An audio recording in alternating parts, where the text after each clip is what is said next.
लेकिन मोदी जी के प्रधानमंत्री बनने के साथ ही उन्होंने सिस्टम में ऐसा बदलाव लाया कि आज मैं विश्वास के साथ कह सकता हूं कि 100 पैसा यदि ऊपर से चलता है तो 100 का 100 पैसा लोगों की जेबों में पहुंचता है। करप्शन को रूट आउट करना, करप्शन को मिनिमाइज करना, यह केवल भाषण देकर नहीं किया जा सकता है।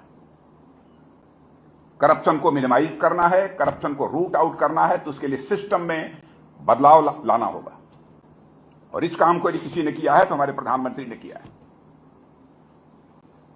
भारत आत्मनिर्भर बने, इस दृष्टि से भी प्रधानमंत्री ने जो पहल की है उसकी सर्वत्र सराहना हो रही है। दुनिया के भिन्न भिन्न देशों में जाने का हमको अवसर मिला है। लंबे समय से मैं राजनीतिक क्षेत्र में काम कर रहा हूं।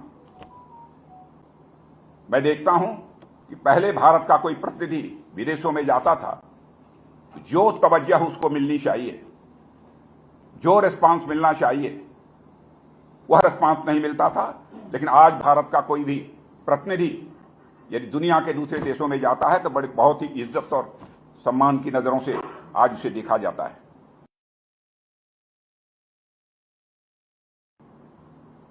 भारत के बारे में लोगों की अवधारणा बदल चुकी है और दुनिया भी सच्चाई को स्वीकार कर रही है।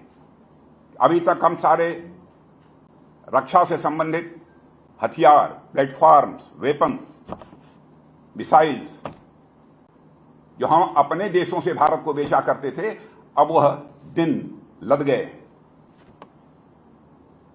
वह दिन अब जा चुके। भारत अब अपने पैरों पर खड़ा होकर, आत्मनिर्भर बनकर, सेल्फ रिलायंट बनकर इन सब सारे चीजों के निर्माण का सिलसिला प्रारंभ कर चुका है।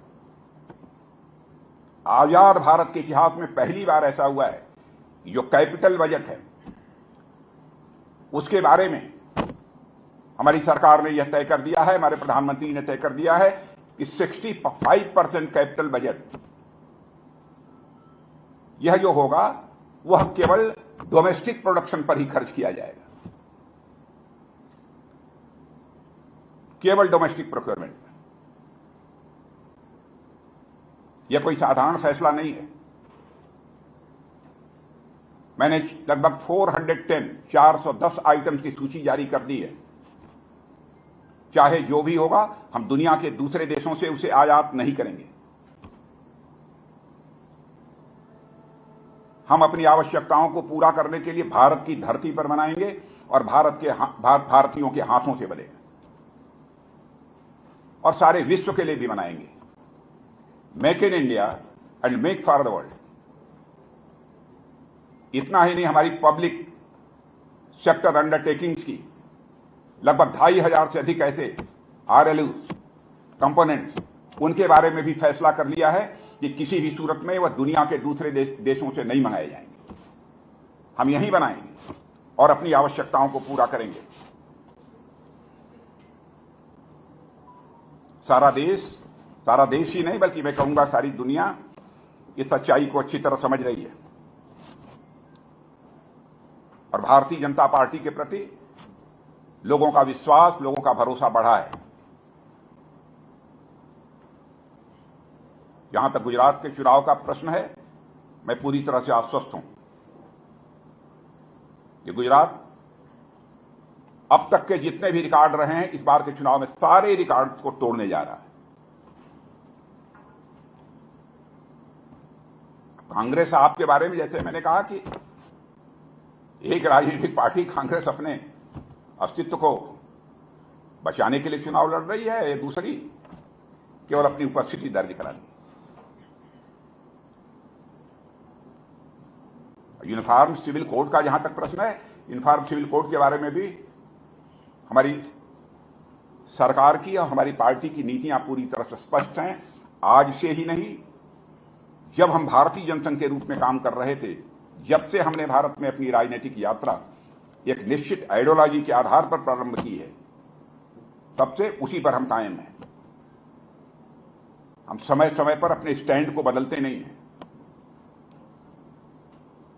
मैंने कहा, ऑप्टिक्स और पॉलिटिक्स को ध्यान में रखकर हम कोई फैसले नहीं करते हैं।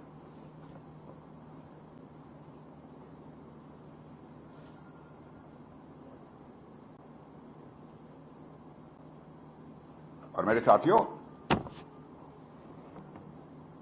जो काशी क्षेत्र हमारी जन्मभूमि है, वहीं से गुजराती मां की कोख से पैदा हुए मोदी जी प्रधानमंत्री हैं।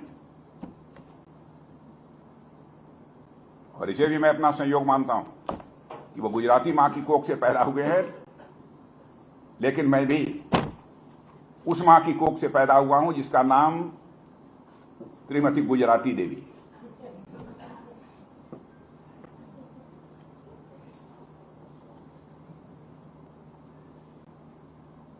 तो मेरी तरफ से इतना ही है कि आप लोगों को कुछ पूछना हो।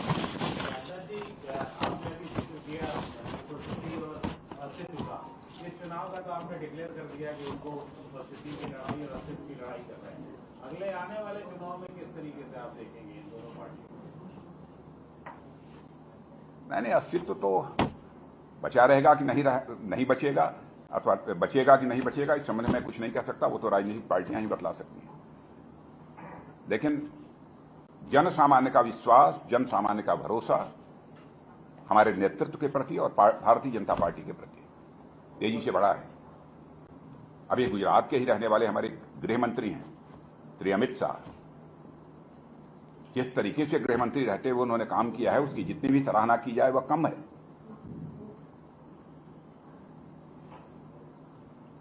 आतंकवाद के मोर्चे पर मोदी जी के नेतृत्व में एक हमें जबरदस्त कामयाबी मिली है।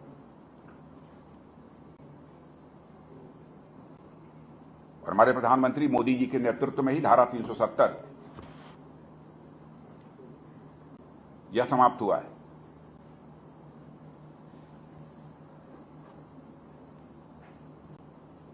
और हमारे मुख्यमंत्री यहां के श्री भूपेंद्र पटेल जी, जिस समय वह बने थे तो लोग तरह तरह की आशंकाएं व्यक्त कर रहे थे, क्या होगा, कैसी सरकार चलेगी। लेकिन हमारे भूपेंद्र पटेल जी ने जिस तरीके से सरकार चलाई है और जनहित में उन्होंने फैसले लिए हैं, उसकी जितनी भी सराहना की जाए वह कम है। मैं इस मंच से भी उनको अपनी तरफ से हार्दिक बधाई देता हूं। और मुझे पूरा विश्वास है कि इस बार के चुनाव में भूपेंद्र पटेल जी जन सामान्य का विश्वास हासिल करने में पूरी तरह से कामयाब होंगे। आपके बारे में आपने कुछ कहा, अस्तित्व के बारे में मैंने कहा ना, अपनी उपस्थिति दर्ज कराने की कोशिश कर रहे हैं। हाँ, उपस्थित होंगे तो बदलाएंगे। राजनाथ जी, यूसीसी का बार बार जिक्र आ रहा है। आम आदमी पार्टी का इस पर कहना है कि अगर इसको लाना ही था तो बीजेपी वोट पहले इसको ला देती। बीजेपी का इसको लाने की कोई मंशा ही नहीं। मैंने क्यों, जहां जहां जरूरत पड़ी है हमने ये यूनिफॉर्म सिविल कोड लाया है, ला रहे हैं। अपने गिरेबान में झांक कर लोग देखें। भारतीय जनता पार्टी की विश्वसनीयता जनता की अपेक्षाओं की कसौटी पर पूरी तरह से खरी उतरी है।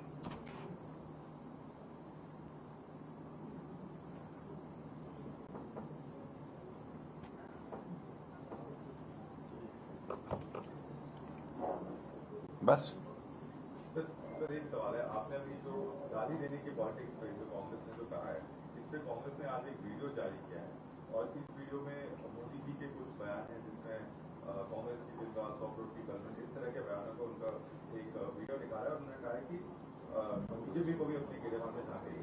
क्या कहेंगे आप? नहीं, मैं नहीं मानता कि हमारे यहाँ के कोई इस तरीके, जिस तरीके से आप शब्दों का उन्होंने प्रयोग किया है।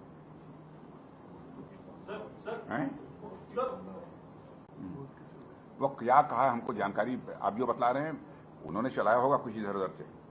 सर, बीजेपी का जो कैंपेन चल रहा है, अमित शाह जी ने कई जगह पर ऐसा है कि मौलिक बाबा शब्द का इस्तेमाल किया पूर्व प्रधानमंत्री मनमोहन सिंह जी ने। लगभग यही आरोप गुजरात में जो कांग्रेस है, आम आदमी पार्टी है, वो भूपेंद्र पटेल को लेकर लगा रही है। कई लगा है कि वो सिर्फ एक अपने कमी के तौर पर उनको रखा जा रहा है। देखिए, मौनी बाबा कहना यह कोई गाली नहीं है। किसी को रावण कहा जाए, नीच शब्दों का प्रयोग किया जाए,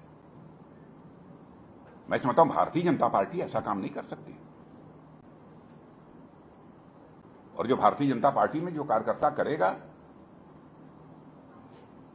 उसे भारतीय जनता पार्टी माफ नहीं करती है।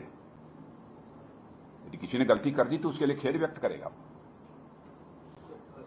आपसे एक सवाल ये है कि एक तरफ आप बात कर रहे हैं विकास की, मेक इन इंडिया की, कि कैसे वेपन्स बनाए जा रहे हैं, विकास हुआ है, गुजरात मॉडल की बात करते हैं। वहीं दूसरी ओर हिमंता बिस्वा शर्मा जो कि असम के सीएम है और भी तमाम नेता हैं, वो हिंदुत्व की पिच को लेके आगे बढ़ रहे हैं। वो रेडिकलाइजेशन की बात करते हैं, वो आफ्ताब श्रद्धा के केस की बात करते हैं, वो यूसीसी की बात करते हैं। तो अगर बीजेपी अपने विकास मॉडल को लेके इतनी कॉन्फिडेंट है तो पोलराइजेशन करने के क्यों प्रयास किए जा रहे हैं? यूसीसी जैसे इशू या हिंदुत्व जैसे इशू। पहले तो मैं क्लैरिफाई कर देना चाहता हूं कि कभी भी पॉलिटिक्स ऑफ पोलराइजेशन, ध्रुवीकरण की राजनीति में भारतीय जनता पार्टी कतई विश्वास नहीं करती है। भारत में रहने वाला चाहे कोई व्यक्ति किसी भी जात का हो, किसी भी धर्म का हो, किसी भी विचारधारा का हो, जो भारत का है वो भारत का है। हम भारतीय समाज को तोड़कर टुकड़ों टुकड़ों में बांटकर राजनीति नहीं करना चाहते, बल्कि पूरे समाज को साथ लेकर राजनीति करना चाहते हैं। लेकिन भारत की अस्मिता, भारत के गौरव, भारत के स्वाभिमान पर यदि कोई चोट पहुंचाने की कोशिश करेगा तो उसे भी भारतीय जनता पार्टी माफ नहीं करती है, वह चाहे किसी भी जात, किसी भी कौम, किसी भी मजहब का क्यों न हो।